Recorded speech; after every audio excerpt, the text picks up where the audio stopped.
about 378 pages into Anne of Green Gables. And I know in my last video I said that so far the book seems pretty similar to the show. It's not. There's a lot of things that are different, but I knew that going into it because I knew that the show touched on a lot of topics that were not really super present during this time. So there's a lot of difference in that. I don't know, I guess like the storyline is just like a smidge different. The characters that are a little bit different, I would say. I feel like maybe they combine some people in the show, but other than that, I feel like it's close enough, but they're still very different. Anyways, I don't think I ever explained what Anne of Green Gables is about, but it's basically about Anne Shirley, who is a orphan, and she finds herself in the custody of a pair of siblings, not twins. She has a very wild imagination, and she also has like a very big heart. So she finds herself at Green Gables, that's where the farm is, with Marilla and Matthew, the siblings that adopted her. And she is basically just, I think when we start this book, she's like 11 or 12. I don't quite remember. But you follow her as she is adjusting to living with Marilla and Matthew and living in Avonlea. She like makes a lot of friends. She like goes to school. She, makes a lot of acquaintances with people in the community. So it's like a very small town, I would say. But you're just following her as she is just kind of like touching the hearts of everyone in that. And I feel like in that community, it's not, and even in the time, it's not very common to find someone like Anne who is very outspoken, quick-witted. She has like a very large imagination, and she kind of just speaks every thought that she has. And so a lot of the people in her community, her friend group, even, the siblings are, I guess, like being exposed to a personality type like Anne, and then they are having a lot of character growth because Anne is like very pure-hearted. She is very honest about almost everything she encounters. And so then that leads to the other characters kind of having a more open mind about a lot of different things, whether it be about like nature or communication or just like relationships with other people. And I forget, I'm not at the end of it. I'm very close, but I think this will end when she is like 15 or 16. So this first book does follow her through like 4 years of her life. So far, I'm like towards the end, and it felt like we very quickly went through the last 2 years of her life in this book. And so I was not expecting that. I feel like the show is a lot more slow, and because the pacing is different and because the chronological order of events that are happening are just like a smidge different, I thought maybe this first book would only be in her first year of living here, but it's not, which is fine. I don't know how many books are in the series, but I know I'm going to continue this, but I just assumed that I just assumed the books would be like maybe like a year or two of her life, but this is 4 years. Gonna try to finish this tonight, and then I am going to start, I think, Paladin's Grace. I feel like I've been doing a really good job of reading all of my books that I set aside for the summer.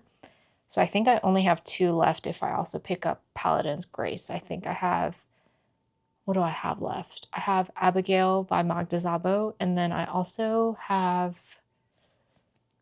that one Sarah Dessen book, the new one that she released. I don't remember what it's called. But yeah, I'm going to continue reading Anne of Green Gables and hopefully start Paladin's Grace tonight too.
last night I finished Anne of Green Gables. I did not expect that ending, but it was such a good read. I think I am going to love the series. I am glad I watched the show before I read the book, just because I had a little bit of a better grasp of the characters. There are a few characters in here that you don't see in the show, I don't think.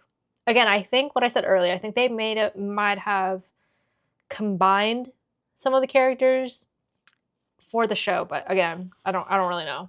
We'll never know because they didn't continue the series in the show. But I loved Anne of Green Gables. I feel like I'm on such a good kick with books lately.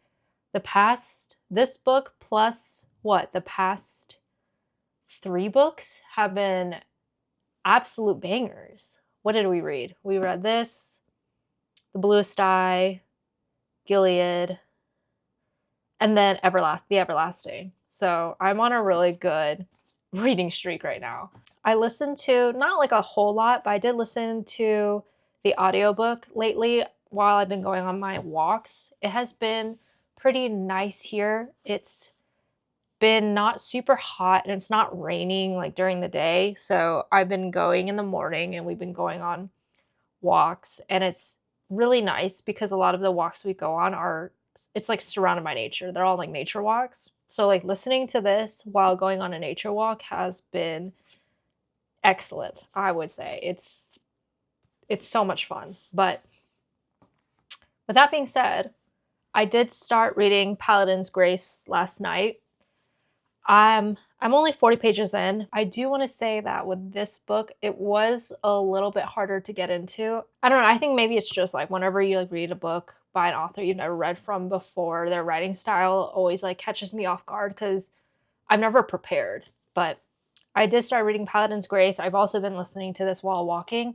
I do find myself not paying attention that much while I am walking and listening to this, and I think it is because it's the beginning of the book. I have a really hard time grounding myself in the first few chapters of a book if I'm listening to it. So I blame that 100% on me. I don't think it's the book's problem. It's my problem. In Paladin's Grace, we are following 2 characters. One of them is a paladin named Stephen, and in the very beginning of the book, his god dies. And so we're then seeing him years later and trying to, I guess, like find a different role in this life now that his god is dead. So he is currently, I guess, in service to the White Rat Temple. I don't remember what it's called. It's some like rat temple, whatever.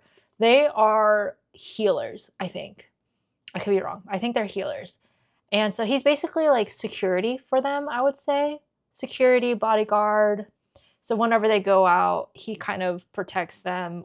And then we have Grace, who is a perfumer. I met her just a few pages ago, so I don't really know much about her besides the fact that she is a perfumer. It seems like she tries to do more like unique scents. So she and him, they meet unexpectedly because some other group was coming after her. She was trying to get a very rare flower of some sort, I think, for her perfume collection.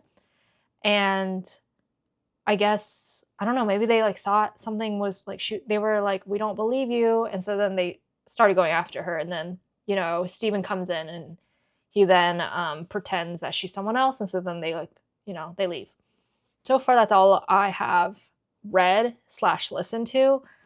When I read the back of the book, I think there's some type of maybe like murder mystery based off of what I'm seeing in the back. But we're getting like hints of it in the beginning. So I'm sure it's all tied and connected some way, somehow. I think I am going to keep reading Paladin's Grace. I'm going to look for the second book in the Anne series. I don't know which cover to get just quite yet. I'm going to keep reading Paladin's Grace tonight and see how far I get in. So I'm looking on Pango books to see the second book in the Anne of Green Gables series. I really like this cover. I don't know if there's...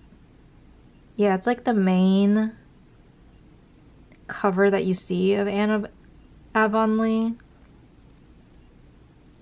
Like, I really like that cover, but the edition that I have is this Anne of Green Gables, this first book. So I'm like, do I try to get the matching, or do I just go ahead and get this one, like the Anne of Avonlea? I don't know what edition this one is, but it looks like it's the most common. Like, I don't even see this edition, like, or I guess, yeah, this cover on Pango books. I don't know. I like this one too. Is this a hot take? I really don't know.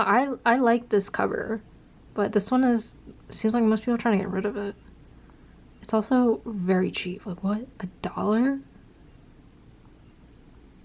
Yeah, I do not see the other cover. Oh, there it is. Yeah, I don't know if I like that one. I really like the green one, but I don't think I like that red peachy color. I might get this cover. So I have this, I don't know what to call it, a cabinet thing. I think it's usually something you put over your toilet. We have a window over this toilet. We're in my guest room bathroom, by the way.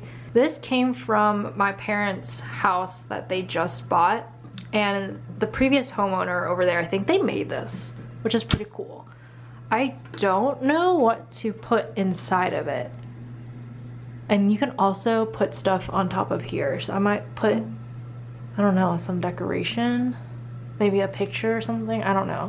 I don't know what to put here. This is in the guest room bathroom, so I want to put stuff that I guess people would use. I mean, like, we have, you know, that stuff, but I kind of want to keep that on the counter just so it's more accessible. But I don't know, it's like, it's not that deep, so you can't put that much in here. Here. Oops, for reference, this is my phone. What is this, like an iPhone?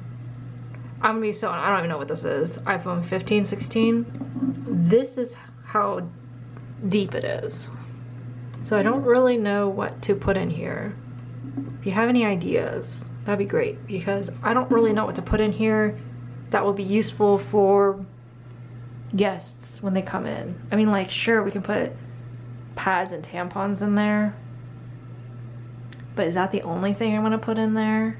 Also, speaking of other things I've taken from my parents' house or while they're moving, I got this little cork board from them. I thought it'd be cute to put my knitting swatches up here, and like, I don't think I have any other pins, so I might just use these. But I thought it'd be pretty cute to have my swatches, because my swatches have literally just been sitting on my desk and they've just been piled on. I've been wanting a cork board just to display my swatches. This is a small one, but I think it's still really cute, so I'm gonna put my swatches on here. So I thought, you know, if anyone else makes knitting swatches, you can kind of use them as decorations. Maybe. I've been looking at thrift stores, and for a little bit, I saw cork boards everywhere, and I was like, I don't need it. When I started looking for one, they're nowhere. They're gone. And I think we went during when school season was over, so I thought there might be some cork boards, but no, there was nothing. So I'm still gonna look because I want a bigger one, but yeah.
Hey guys, it's like 9 p.m., so I'm probably gonna go to sleep pretty soon. I thought I would update you. I am on page 93, chapter 15, and I realized the description, the summary I gave you earlier is not good. Like, I don't know what I was on. Just keep that in mind. It was a very terrible explanation. Another thing I learned as I was trying to remember a lot of this stuff. Earlier I said that there was like a group of people that was chasing the main character, Grace. And I said that they were just chasing her for, I don't know, like no reason. Like they were suspicious of her. She was in a graveyard. She was like at a grave site and she was trying to get a flower. So I think that warrants suspicion. So I'm gonna put that out there that it's not like she was just out and they were like, I feel like I didn't do a great explanation of why Steven is at the Temple of the White Rat. Him and 7 other of the paladins that were part of his religious group, I guess, like the followers of his specific god, they are all part of the Temple of the White Rat group. They're not like, I don't want to say sworn in, but they're not part, like officially a part of it. They're just sort of like guards, like protective services, I guess, for the members of the Temple of the White Rat. And that the Temple of the White Rat group, they accepted them because when their god died, Stephen and his fellow paladins, when their god died, they kind of went like berserk. So they're not very clear what that means, but it just seems like they went like they blacked out and they were just like killing or causing harm. And so either they gave into that madness or they woke up from being berserk. I think it was mainly like physical, like someone would have to hit them or attack them or like choke them or something for them to then wake up and like be conscious. So the paladins that were left, they all then went into the Temple of the White Rat, who is now, providing them a service because they didn't really know what to do after their god died. So yeah, I just gave a really terrible explanation of that. But we're getting into the murder mystery of it right now, which is pretty interesting. I feel like T. Fisher's writing is just like a little bit clunky to me. I don't know if that's the right word. Sometimes I have to reread a sentence because the flow of it was really weird and then I'm not understanding what was being said. So then I have to reread it. So then my brain understands, like, oh, this is what they were trying to say. But it's not very often, but it's like enough where I am reading a sentence like over and over and over again because I just couldn't understand exactly the point they were making. But so far, again, I'm enjoying it. And it's not there's not like a big world. It's just a lot of the religious groups. There's several of them, and then there's different followers, and then I guess there's 2 main cities that we're currently involved with, and then those leaders. So it's not a lot of world to establish. It's just the people and the people that are in charge. I'm going to keep reading and I will talk to you guys later.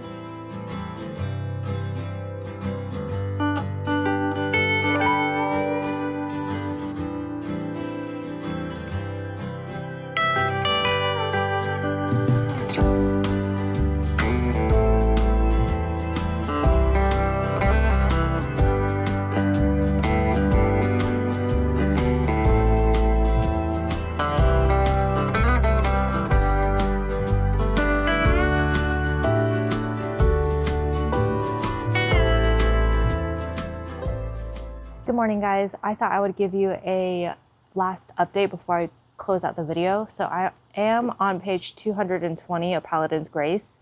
I read a little bit outside and then also last night.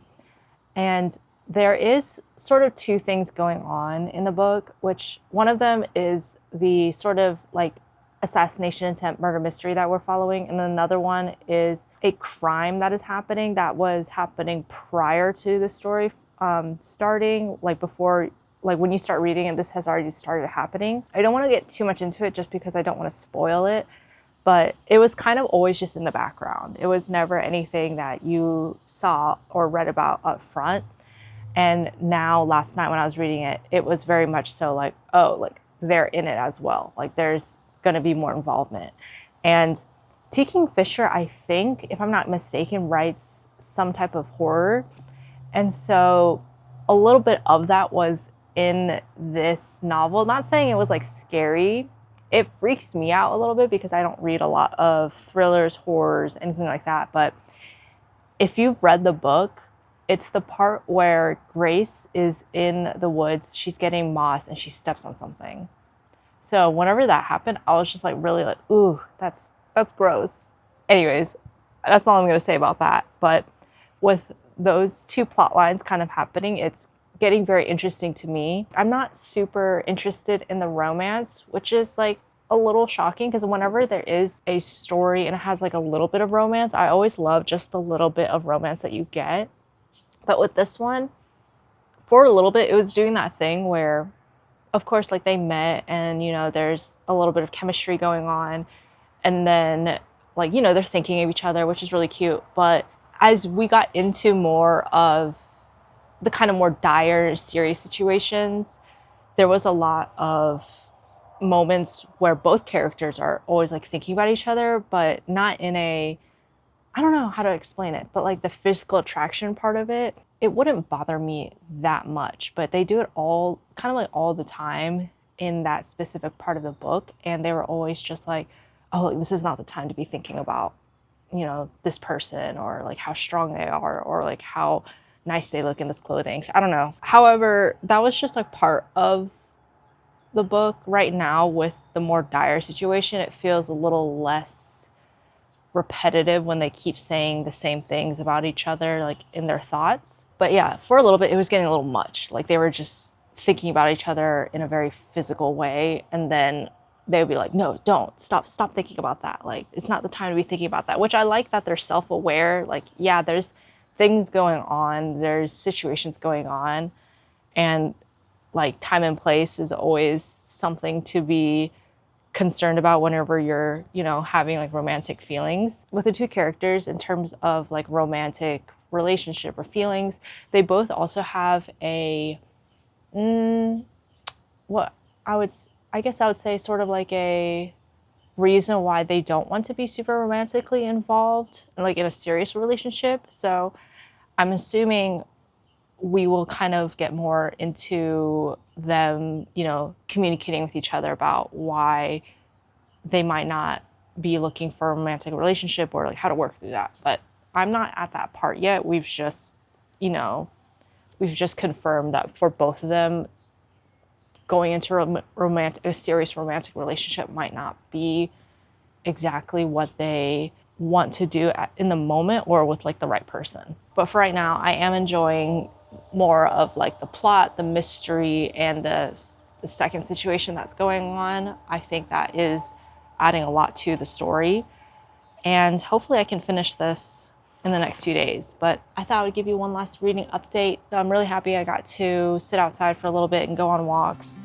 And yeah, I will see you guys next time. Thanks for hanging out.